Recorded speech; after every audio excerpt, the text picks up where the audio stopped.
মার্কিন president Donald Trump জানিয়েছেন যুক্তরাষ্ট্রের ভেনেজুয়েলার প্রেসিডেন্ট নিকোলাস মাদুরোর সঙ্গে আলোচনা শুরু করতে পারে। ক্যারিয়ার সাগরে যুক্তরাষ্ট্রের ব্যাপক সামরিক উপস্থিতি বাড়ানোর পর প্রথমবারের মতো ওয়াশিংটনে এমন ইঙ্গিত দিল, যা দুই দেশের চলমান উত্তেজনার মধ্যে সম্ভাব্য কূটনৈতিক পথ খুলে দিতে পারে বলে মনে করছেন বিশ্লেষকরা। গতকাল ওয়েস্ট পাম বিচ থেকে ওয়াশিংটনের উদ্দেশ্যে রওনা হওয়ার আগে সাংবাদিকদের ট্রাম্প বলেন, মাদুরোর সঙ্গে আমাদের কিছু আলোচনা হতে পারে, তারা কথা আগ্রহী হবেন বলে মনে করছি।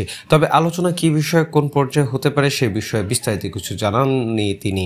এর আগে যুক্তরাষ্ট্রের ভেনেজুয়েলা সরকারকে বারবার অবৈধ মাদক বাণিজ্য পরিচালনা এবং আন্তর্জাতিক অপরাধ চক্রের সঙ্গে সম্পৃক্ত থাকার অভিযোগ করে আসছে। মাদুরো অবশ্যই এসব অভিযোগ বরাবরই অস্বীকার করেছেন। এদিকে এই সম্ভব আলোচনার প্রেক্ষাপটে তৈরি হয়েছে কয়েকটি গুরুত্বপূর্ণ পদক্ষেপের মধ্য দিয়ে। সাংবাদিকদের এক প্রশ্নের উত্তরে ট্রাম্প বলেন, আমাদের অনেক বিকল্প আছে, হামলা চালানো আমাদের পক্ষে সম্ভব নয়, তবে আমরা এখন সেটা করছি না।